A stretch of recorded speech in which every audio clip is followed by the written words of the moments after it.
So, good morning, everybody. I just wanted to come on really quickly and show you what I use to make my son's graduation scrolls.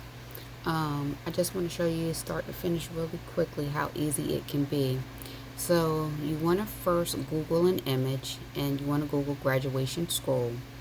And the one I found was the one over here, the free vector paper scroll. All you have to do is right click that, save as, and save your image. I've already saved mine, so I'm just now going to go to my Cricut and upload my image, but I just wanted to show you how easy that could be. Okay, so when you go to click Cricut, click on New Project. You'll see it on your home screen. It'll look like a plus sign. You want to click Upload. Go to Images, and again click Upload. And then you can drag your image over here. So I'm going to find my image. I've already uploaded it, but I'm going to find it again just so you guys can see.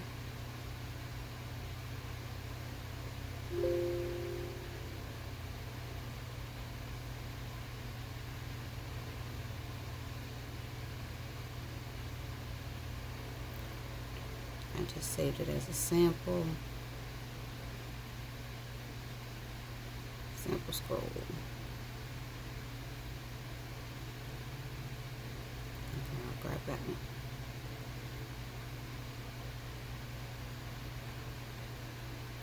I've already done this multiple times, so I just want to show you. But so when you go here, you just want to click complex. That allows you to take out any fine details, as it tells you under that category. Click continue. The first thing you want to do is remove all the white. So you want to click on any area that looks white. That's removing any background and any inside image. Now the key to this one is you want to make sure you enlarge it, because there's a couple of white tabs here and here that you want to make sure you get. Now Cricut also has preview. You can click preview and it will show you all your areas and what you missed. And you see I missed this area here. So you click hide preview and then you can click right on that and save it. So we want to save this one as a cut file.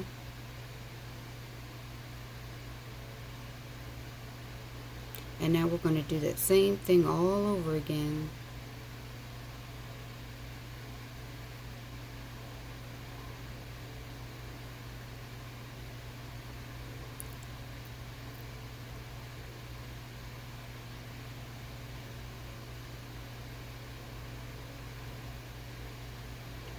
Got the image, going to complex.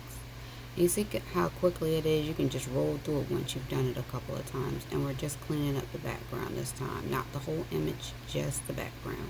So you don't have to zoom in and do all that stuff like you did the first time. And then this one you want to save as a print and cut. Now if you're like me, you want to know why. It's because saving it as a cut file the first time will allow you to get the outline. Saving it as a print and cut the second time will allow you to fill in the background. So if you have any images you want to upload, you click upload pattern, and that's where you can upload your photos. Now I've already uploaded my photos. I will tell you, the first time I tried it, I ended up uploading the first photo like 4 times because my computer was not showing that it was actually uploading. So take a minute to look when you're doing that. So I've selected these 2 items and I'm going to click insert image.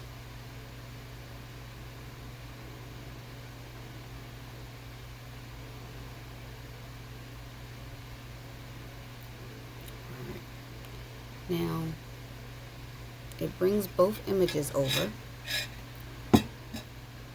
And you just want to move them around. When you click off of them, you can move them around. You want to ultimately get them to be both at the same size when you do this. But I'm just going to expand this one first so I can show you. that as a print and cut, you can click the little icon on the side, and it asks you if you want to, the print type, you click pattern, and so the image you just uploaded will show up. And so this is where I tell you I uploaded 1, 2, 3, 4, actually 5 times. That was the first time I tried uploading an image because I thought something different was supposed to happen. But there, it lets you have your image in there, and you can shrink and expand, do whatever you need to for your scroll. But you want to go back to that icon, click edit pattern, and this will allow you to resize your icon. So if you want to make the image bigger or smaller, this is the area that you'll do it. And it will also let you move it up or down, and right and left.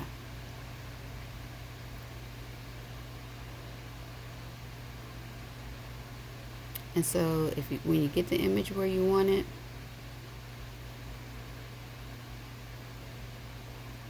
then you just X out. And if Cricut is winning, it will show up here.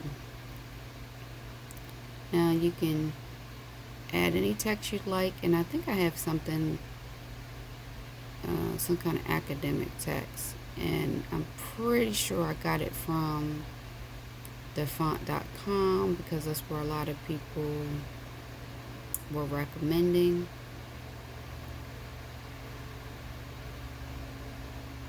So you want to look for something athletic, collegiate. You can really use any text you would like.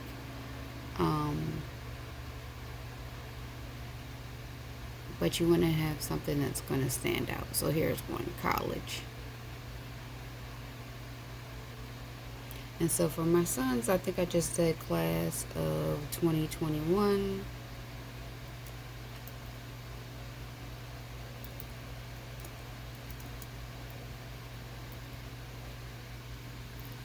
You definitely want to shrink it down because you want it to actually fit on the scroll. Once you get everything down, you can resize it however you like.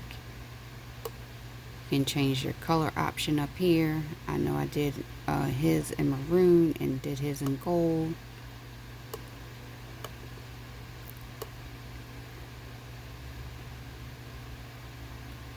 With Cricut, you can go back and double tap on your text and change it around. So if you don't want it all together, you can change that, and you can also change your line spacing. If you're worried about line spacing and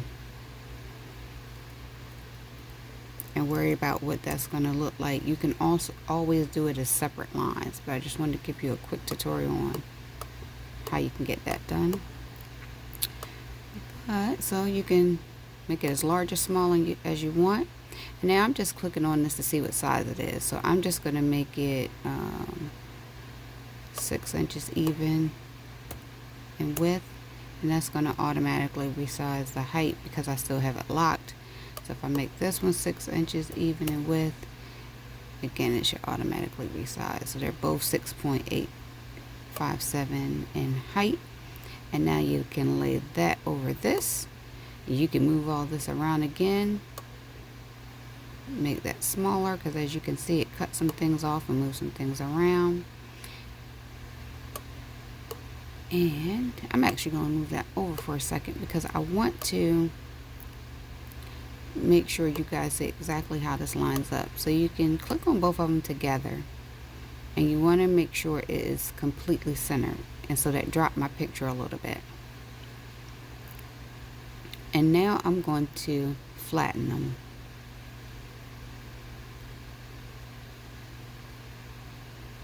And I want to attach them, so when I move this, it's all going to move as one piece. Now you can move this around, you can turn it, you can flip it, you can put it however you want. You can put it top, bottom, whatever floats your boat. And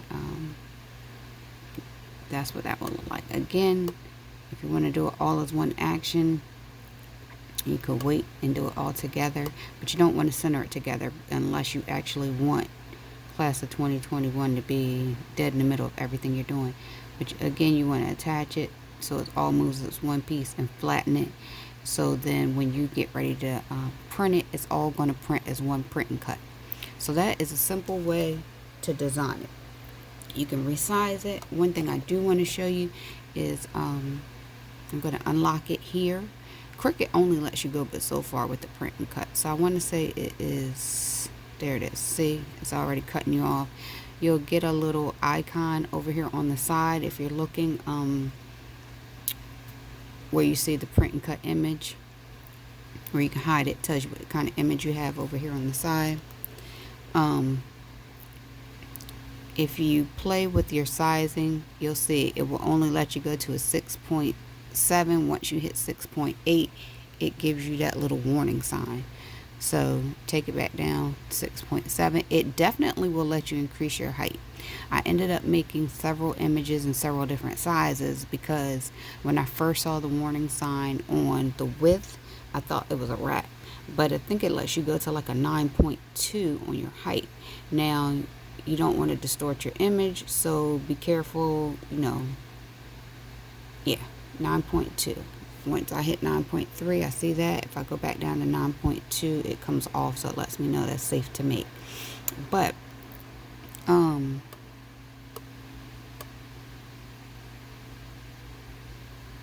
you just want to be careful with your image. You don't want to distort it too much. You can choose any picture of your liking. I was messing around with doing avatar fans for my daughter and myself. I haven't done them yet, but we like to be cute and try different things. So, played around with that. But now, once you have it as a print and cut, once it's resized to your liking, you can click make it. And I'll just show you.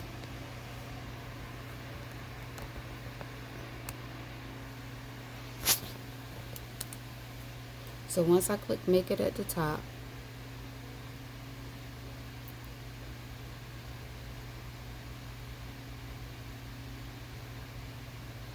you'll see eventually that it will populate as a print and cut. You can just send it to your machine. Now I'm going to be honest with you. I cut all mine by hand. Sometimes I just like to do things by hand. I know that defeats the purpose for some people of having a Cricut. You can choose to do whatever you want. Once you hit print, it's going to send it to your printer. Your Cricut will read the registration lines and cut around the image so that you can get the outline that you've set up. A lot of people like to use the bleed option. If you click continue, it will ask you if I hit send it to printer. I don't really need another one. I've probably done about 12 of these. But it will say add bleed over here. If you add the bleed, it's my understanding that it gets you a better cut. So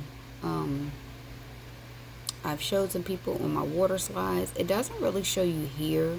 It really only shows you from my perspective, my experience, when you print it out, that it will leave a little edge all the way around your item. And it's just so Cricut can register it and cut it better, so you don't have blank white space around your item. So some people like the bleed, some people don't. For me, it honestly depends on what I'm making, whether I want the bleed or not. If I know it's something that I'm actually going to cut out by hand, I don't want the bleed. If it's some other things, like I said, depending on what I'm doing, I choose whether or not I want the bleed or not. So there's that. If you click print, it will print out your item, and then you can run it through your Cricut or you can cut it. Now, this is one of my finished items. I actually did a couple of them, and I did them different ways. I did this way, super easy, with the black background. I also did one with my son's name and his some of the activities he was in. And like I said, I did some in different sizes. So you hear my coffee, it's early. So I have this one, I have that one, which is slightly smaller, if you can see it, and then I had a super big one somewhere, super big one. So that was once I figured out that, and this was my first one. You can see the edges and me just trying to figure out what to do. The materials I use, and I won't take you through assembly because I don't want it to be too long, but the materials I used was the Jot photo paper, Dollar Tree. You get 8 of them for $1. And I used the popsicle sticks from the Dollar Tree, 60 of them, again for $1. When I actually did mine on the photo paper, I noticed, I think it was just the particular batch of photo paper, but, or maybe I didn't let them dry long enough, but I felt like the ink could come off a little bit, so I sprayed mine with my Mod Podge sealer spray. I'm trying to find two now. This one I actually flipped the photo paper over on its back. So this is the matte side of the photo paper. The glossy side is behind here. This one is the glossy photo paper, and I just sprayed Mod Podge over it.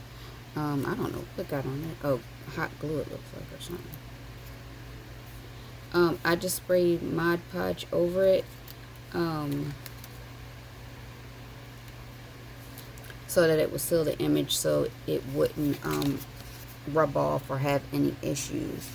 Again, you can do these all kinds of ways and different sizes, and you don't even have to have Cricut to do this. If you have photos, you can upload them in Microsoft Word or just print the photos. I say Microsoft Word because that's something easy that everyone has access to, and you can just type in a text box and type your name, class, whatever you want on your image in the text box, and print it out that way. Again, you'd be cutting it by hand, so you're not losing anything. As far as how I assembled them, I'll just tell you really quickly. I printed this, I cut it by hand around the outer edge. I flipped it over and put hot glue on the back. So I used 2 popsicle sticks. If you can see here, there's one popsicle stick fully laid here, hot glue, and the other one starts just underneath it, hot glue. For this part, actually doing the backing, I'm going to take you back real quick. I was trying not to be long, but I'm going to take you back. So I'm canceling my cut just so we can go back so you guys can see. So if you want to create the backing for your envelope, it's super easy. It's not difficult at all. Yes, cancel, cancel, cancel. You want to just click on your whole image and turn it into a cut image.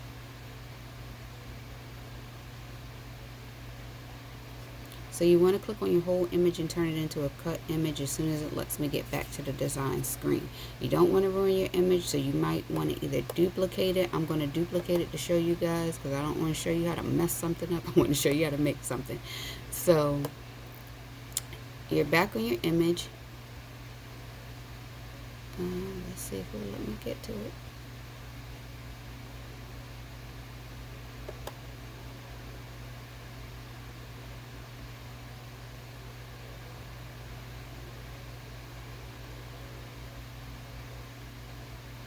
Okay, I'm going to unflatten it and let's see if it'll let me be great today. Come on, click it.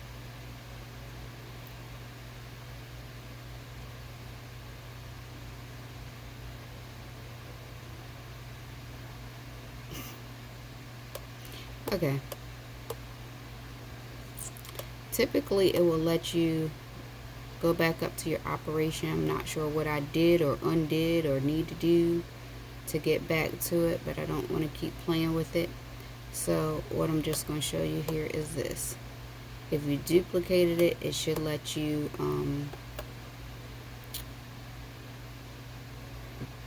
then change it to a cut file. But I don't want to keep playing, but I'm curious. I'm trying to figure out what step I might have missed to show you. There it is. So I unattached and unflattened everything. So I have my regular one that is attached,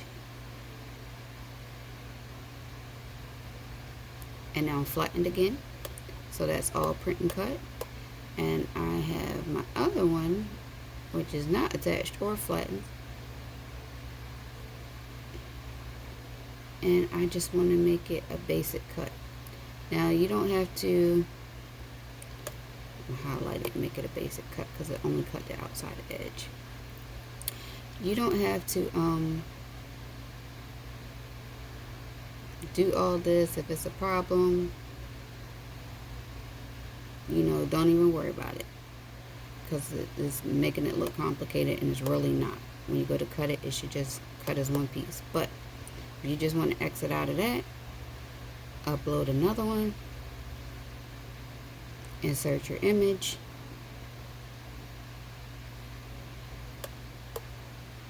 you want to resize your image to the same size. Again, I'll take it down to a size 6, and I'll take this one back down to a basic size 6, both in width.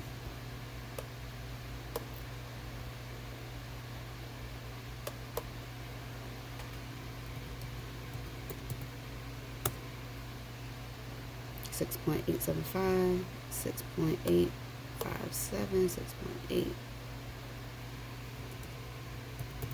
6.857.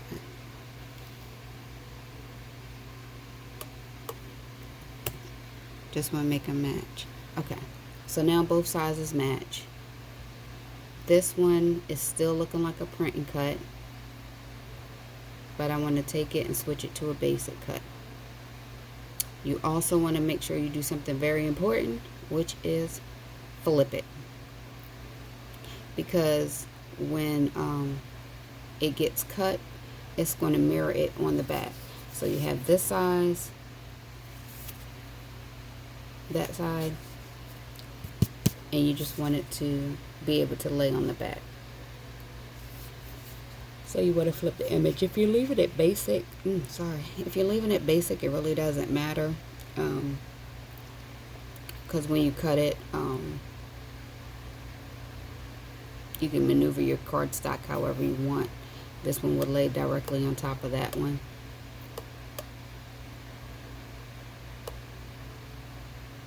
So it depends on what type of material you're using.